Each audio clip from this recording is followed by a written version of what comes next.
meron tayong linen sprayer, yung pang spray sa kwarto. So, paano natin, papa-judge natin dito sa mga kasama natin sa bahay. Te, ito yung pang spray sa kwarto para mas maging mabango. So, judge mo na lang kung anong amoy. Spray ko konti.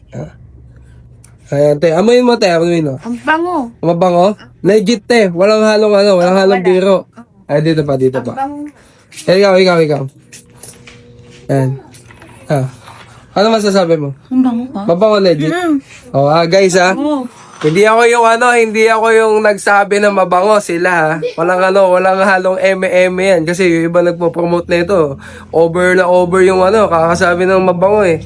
So ayan, yung mga kasama natin sa bahay, yung nagsabi na mabango tong room and linen spray na to. So kung interested ka din, sila yung patunay, i-click mo yung clicker to order tapos mag-checkout ka na para bumangon naman yung kwarto mo.